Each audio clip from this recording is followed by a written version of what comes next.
Job, Chapter 1. There was a man in the land of Uz whose name was Job, and that man was blameless and upright, one who feared God and turned away from evil. There were born to him 7 sons and 3 daughters.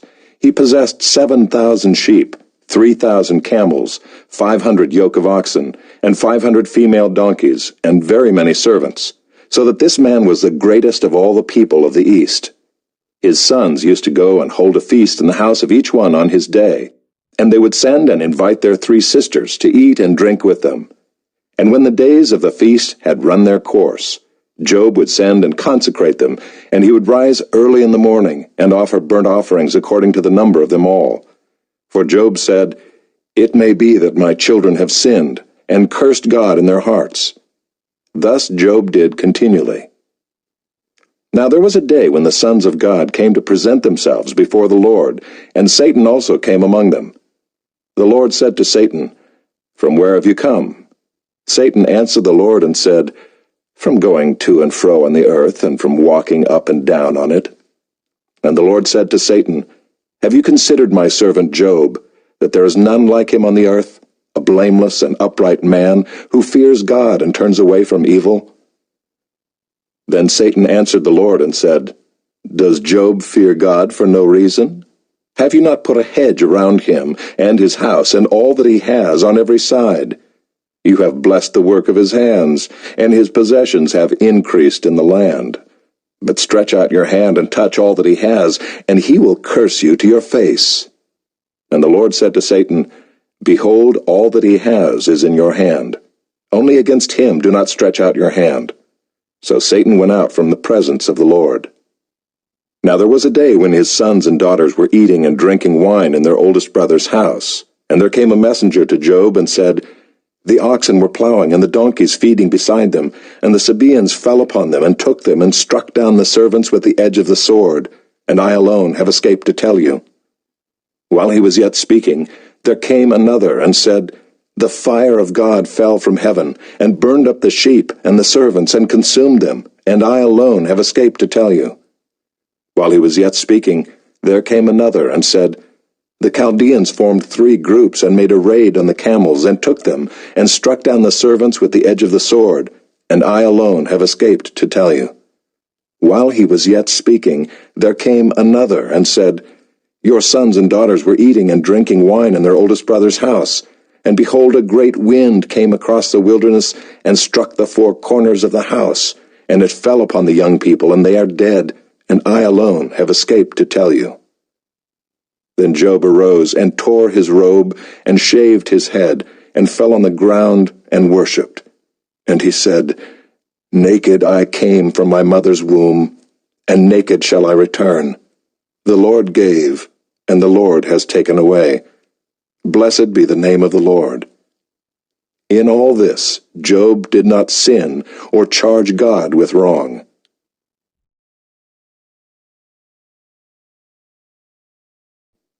Chapter 2.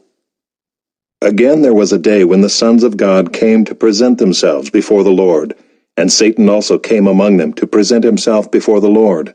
And the Lord said to Satan, "From where have you come?" Satan answered the Lord and said, "From going to and fro on the earth, and from walking up and down on it."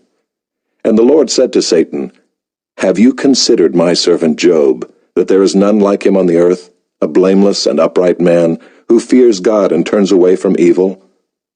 He still holds fast his integrity, although you incited me against him to destroy him without reason." Then Satan answered the Lord and said, "Skin for skin, all that a man has he will give for his life. But stretch out your hand and touch his bone and his flesh, and he will curse you to your face." And the Lord said to Satan, "Behold, he is in your hand. Only spare his life." So Satan went out from the presence of the Lord, and struck Job with loathsome sores, from the sole of his foot to the crown of his head. And he took a piece of broken pottery with which to scrape himself while he sat in the ashes. Then his wife said to him, "Do you still hold fast your integrity? Curse God and die." But he said to her, "You speak as one of the foolish women would speak. Shall we receive good from God, and shall we not receive evil? In all this, Job did not sin with his lips. Now when Job's 3 friends heard of all this evil that had come upon him, they came each from his own place, Eliphaz the Temanite, Bildad the Shuhite, and Zophar the Naamathite. They made an appointment together to come to show him sympathy and comfort him. And when they saw him from a distance, they did not recognize him, and they raised their voices and wept, and they tore their robes and sprinkled dust on their heads toward heaven. And they sat with him on the ground 7 days and 7 nights, and no one spoke a word to him, for they saw that his suffering was very great. Chapter 3. After this Job opened his mouth and cursed the day of his birth. And Job said, "Let the day perish on which I was born, and the night that said, A man is conceived. Let that day be darkness. May God above not seek it, nor light shine upon it. Let gloom and deep darkness claim it. Let clouds dwell upon it. Let the blackness of the day terrify it. That night let thick darkness seize it. Let it not rejoice among the days of the year. Let it not come into the number of the months. Behold, let that night be barren. Let no joyful cry enter it. Let those curse it who curse the day, who are ready to rouse up Leviathan. Let the stars of its dawn be dark. Let it hope for light, but have none, nor see the eyelids of the morning, because it did not shut the doors of my mother's womb, nor hide trouble from my eyes. Why did I not die at birth, come out from the womb and expire? Why did the knees receive me, or why the breasts that I should nurse? For then I would have lain down and been quiet. I would have slept. Then I would have been at rest with kings and counselors of the earth, who rebuilt ruins for themselves, or with princes who had gold, who filled their houses with silver. Or why was I not as a hidden stillborn child, as infants who never see the light? There the wicked cease from troubling, and there the weary are at rest. There the prisoners are at ease together. They hear not the voice of the taskmaster. The small and the great are there, and the slave is free from his master. Why is light given to him who is in misery, and life to the bitter in soul, who long for death, but it comes not, and dig for it more than for hidden treasures, who rejoice exceedingly and are glad when they find the grave? Why is light given to a man whose way is hidden, whom God has hedged in? For my sighing comes instead of my bread, and my groanings are poured out like water. For the thing that I fear comes upon me, and what I dread befalls me. I am not at ease, nor am I quiet. I have no rest, but trouble comes.